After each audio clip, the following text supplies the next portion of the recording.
revealed how Iran played Trump as diplomacy unfolded alongside a rapid military rebuild. Iran stayed one step ahead, reinforcing key defenses while negotiations with Washington continued. Iran redeployed faster than the U.S. could degrade its military infrastructure, Fox News reports. U.S. official admits Tehran rebuilt air defenses after the April 7 ceasefire despite earlier strikes. Mojtaba is checkmating Trump in both the negotiating room and the military arena, critics claim. Fox News reported that Iran rebuilt air defense systems and missile sites after the ceasefire that took effect on April 7. A senior U.S. defense official told Fox News that Tehran had reconstituted military forces along the strategically vital Strait of Hormuz. The official said Iran restored air defense networks and missile assets despite damage caused by earlier U.S. military strikes. Fox News said the rebuilding effort prompted fresh U.S. strikes against several locations that had already been targeted previously. The renewed strikes reportedly hit military areas near Qeshm Island and Sirik along Iran's southern coastline facing the Gulf. The official claimed Iranian forces had moved things around after suffering what the U.S. described as heavy battlefield damage. Fox News said those reported redeployments forced U.S. forces to strike several of the same military areas once again. The official maintained Iran had been steadily rebuilding its military capabilities since the ceasefire entered into effect. Meanwhile, the IRGC claimed it had carried out strikes against 8 U.S. military installations during its latest round of attacks. IRGC said, and I quote, "Dear and honorable people of Islamic Iran, your zealous children in the naval and aerospace forces of the IRGC. During a joint missile and drone operation between 2 a.m. and 3 a.m. today, Sunday, June 28, launched ballistic missiles and drones towards 8 important infrastructure facilities of the child-killing U.S. Army. At Ali Al Salem Base in Kuwait and the 5th Naval Fleet in Port Salman, Bahrain, destroying them and decisively responding to recent U.S. aggressions. The aggressor enemy, whose essence is the violation of covenants and breaking of promises, had attacked 5 coastal posts of the Islamic Republic early this morning under the pretext of the IRGC Navy confronting a violating ship. Based on the Islamabad Memorandum of Understanding, the arrangements for controlling traffic in the Strait of Hormuz lie with the Islamic Republic. And from now on, violating ships will be dealt with more strongly than in the past. Confronting any potential enemy aggression, under any pretext, even if, like last night and tonight, the aggressions are against low-importance targets, will have a crushing response. The enemy must know that violating the ceasefire is a breach of the first clause of the Islamabad Memorandum and will result in the total cessation of processes." Unquote.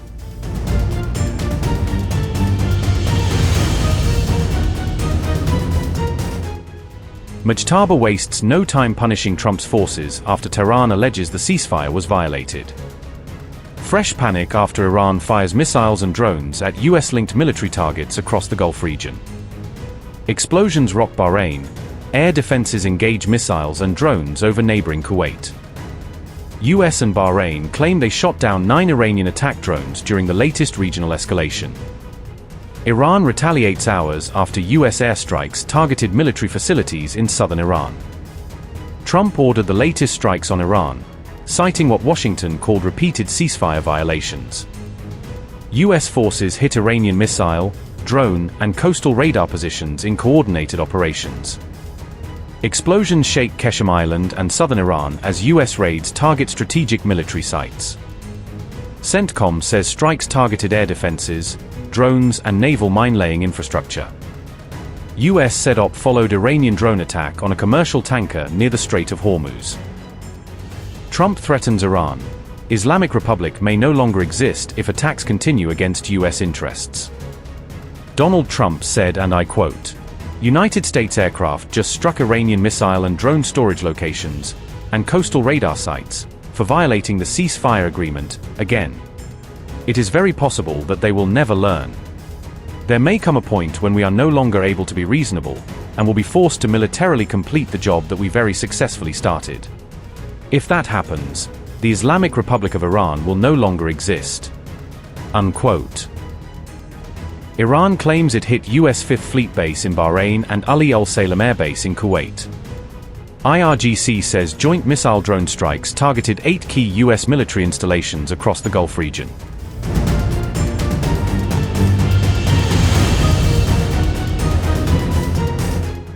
Betrayed Bibi declares Iran has no place or influence in the new Israel-Lebanon agreement.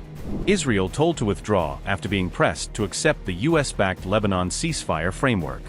Bibi, defiant, says deal dealt a major blow to Iran's regional influence and proxy network. Bibi vows IDF will hold security zone until Hezbollah is fully disarmed and neutralized. Yesterday, before the start of the Sabbath, we achieved a historic accomplishment for the State of Israel. Following direct negotiations between Israel and Lebanon, mediated by the U.S., we have reached a framework of understanding that allows us to move forward towards ending the conflict and, God willing, eventually reaching a peace agreement between the two countries. Under these understandings, the U.S. and Lebanon have recognized Israel's right to maintain the security zone inside Lebanon for as long as it is required for our security. We will continue to hold it until Hezbollah and the rest of the terrorist organizations are disarmed and until no further threat to Israel is posed from Lebanon. This is a massive blow to Iran and Hezbollah. Iran tried to force a withdrawal from southern Lebanon upon us. You heard these demands all the time, and you also heard their disappointment and their criticism of the agreement, both theirs and Hezbollah's. I stood firm on our vital interests and forcefully opposed the notion of forcing a withdrawal upon us. Lebanon, Israel, and the U.S. are essentially saying to Iran, this is none of your business. You have no status here. You have no involvement and no role. Not you, not Hezbollah, and not any terrorist organization. Israel and Lebanon have agreed on two adjacent areas near the Yellow Line, recommended by the IDF, where there will be a pilot program for disarming Hezbollah and transferring the territory to the control of the Lebanese army. I'll show you this on the map. The black line is our international border with Lebanon. The yellow line is the security line, or more accurately, the security zone. Here is a small addition we made in recent weeks. Where the pilot areas we are discussing. The first is here, completely outside the security zone. The second is an area beyond our original security zone, which the IDF says is not operationally essential, and from which we will withdraw. These are the two pilot areas. This means Israel remains in the yellow security zone that protects us. This is a tremendous achievement, because what were they trying to do? They tried to get us out of there through all kinds of means and pressures. That, of course, will not happen. We are breaking the Iranian axis of terror, but we are also breaking the Iranian diplomatic axis. We managed to reach this framework of understandings for a simple reason, because we struck Hezbollah hard. And Hezbollah, which expected assistance from Iran, did not receive it because we struck Iran hard. All of this was done thanks to the heroism of our fighters, and also thanks to the wise and courageous decisions we made. In the last 2 weeks alone, we eliminated over 200 terrorists, and since the beginning of the war, over 9,000 Hezbollah terrorists. We took control of the Beaufort, and we are staying in the Beaufort. We took control of the Ali Taher Ridge and of Bint Jbeil. They're under our control. We are eliminating their terrorist infrastructure throughout the entire area, in the entire yellow zone. We are simply wiping out the terrorist infrastructure. There are bunkers there, there are tunnels there, there are terrorist villages there. We are wiping them all out. We are not done yet. We still have work to do, especially regarding the global problem of explosive drones. And in this too, we will be the first in the world to find a solution.